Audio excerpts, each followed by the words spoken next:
والفجر شق شق شق زيف الليل والصبح.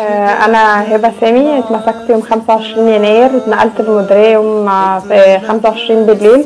نزلت الحجز لقيت فاطمه موجوده، فاطمه نصار. فاطمه بنت جدعه جدا، وكانت يعني اي حاجه، يعني انا لسه بالنسبه ان انا لسه داخله كانت هي اي حاجه بحتاجها كانت بتديها لي. ما حسيتش يعني بالسجن قوي، كانت مهونه عليا ومهونه عليها. جت فاطمه طول فتره ما احنا في المديريه كانت الدنيا كويسه جدا، لان نوعا ما بنشوف اهلنا. بدات فاطمه لما اتنقلت في دمنهور وبعدت عن اهلها، بقت الزياره كل فين وفين، وبتبقى يا دوبك نص ساعه ولا حاجه. فبدات نفسيتها تتعب من ان هي بعيده عن اهلها، وان هما بيوحشوها كتير جدا، والحبسه والمكان. فيعني ربنا يصبرها، والحريه رفقاء الزنزان.